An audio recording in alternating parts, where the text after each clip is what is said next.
Hey guys, welcome back. Today we're going to be looking at how we solve two-step equations. If you notice here on the side of the board, I have 4 equations that we're going to be solving today, and I'm going to go through the steps on how you solve each of these different equations. Our first one is 4x plus 5 equals 21, so I'm going to go ahead and rewrite that. So 4x plus 5 equals 21. And again, we're solving this equation, we're solving for the variable x. So whenever we're solving for a variable, we're trying to isolate the variable. And what we mean is that we're trying to keep the variable on one side of the equal sign by itself. So again, we have 4x plus 5 equals 21. So we're going to have to try to move everything away from that x variable. So the first thing that we'd want to move is our 5. And if you notice here, we have a positive 5. Whenever we're moving a number away from the variable, especially that in this case it is a positive 5, we're going to go ahead and subtract it, or we're going to have to perform the opposite operation. So here we have again a plus 5. To move it to the other side of the equal sign, we have to go ahead and subtract 5. And if we subtract 5 from this side, we also have to subtract it from this side because we're moving it to the opposite side of the equal sign. So here we have a minus 5. We also have to subtract 5 from our 21. So here we have 4x plus 5 minus 5. These two terms cancel or they go away. So we're left with 4x is equal to 21 minus 5. And 21 minus 5 is 16. So here we have 4x is equal to 16.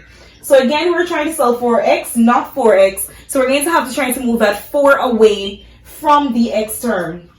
So in this case, because we're multiplying 4 times x, we're going to have to go ahead and divide both sides of the equal sign by 4. So we're doing 4x divided by 4, and we're also doing 16 divided by 4. And again, whatever we do to one side of the equal sign or one side of the equation, we have to go ahead and do it to the other side of the equation as well.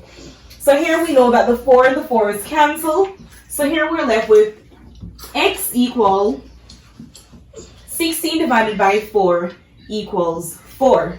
So now we know that x is equal to 4. And of course, if we plug this x equals 4 back into our original equation, we will get both sides to be equal to 21. Let's do a quick check.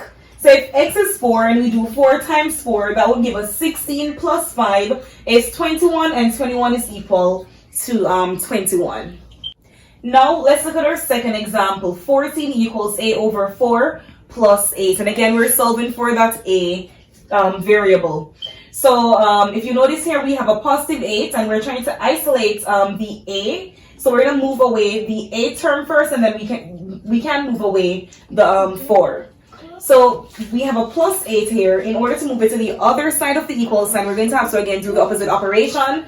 The opposite of addition is subtraction. So we're going to go ahead and subtract 8 from both sides. So we have a minus 8 here. We also have a minus 8 here as well. So 14 minus 8, that leaves us with 6 is equal to, we still have a over 4, and we have positive 8 minus 8. This term cancels or it goes away. So we're just left with 6 is equal to a over 4. So now again, we have a divided by 4, and we're trying to solve for a, not a divided by 4. So here if we notice, this 4 is being divided in order to get rid of the 4 and move it to the other side. If we multiply by 4 here, they will cancel, and we're now going to be left with a by itself on this side. And recall that whatever we do to this side, we also have to do it to the other side of our equal sign as well. So we're multiplying by 4 on both sides. So here we notice that 4 cancels 4, and we have 4 times 6 is equal to 24, which is equal to a. And again, if we wanted to check just to make sure that a is in fact 24, we can go ahead and plug 24 here for a, and then we can figure out that both sides will be equal to 14. So here, recall a is equal to 24, so 24 divided by 4, that's 6, and 6 plus 8 is equal to 14. So 14 is equal to 14. So we now know that, of course, a is in fact 24. Let's look at our third example. 18 is equal to 2b minus 4. So in this case, we're solving for our b variable. So the first thing again that we want to move is that negative 4 to the other side of the equal sign. Since it is a negative 4, we're going to go ahead and perform again the opposite operation of subtraction, which is addition. So we're going to go ahead and add 4 to both sides of the equal sign. So we're adding 4 here, and we're also adding 4 here. Recall that we're adding 4 to both sides because we're trying to maintain that equation or that equal sign. If we're doing something to this side, we have to also do the same thing to the other side to ensure that both sides remains equal to each other.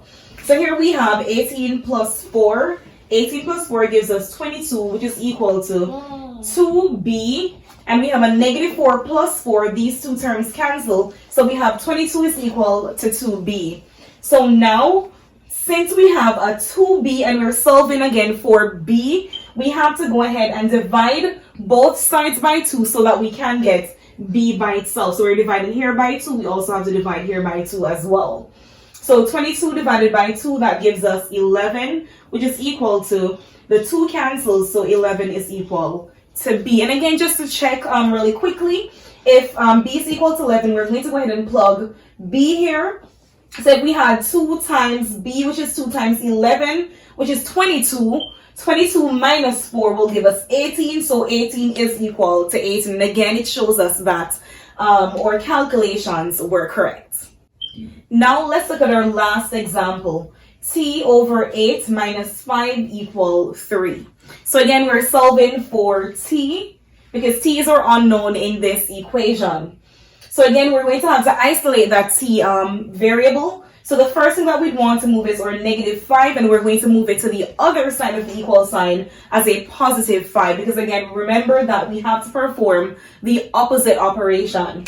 So we have a plus 5 here. We also have to have a plus 5 on that side as well. So we still have t over 8 and negative 5 plus 5. This term cancels or it goes away. So we're left with t over 8 is equal to 3 plus 5. That gives us 8.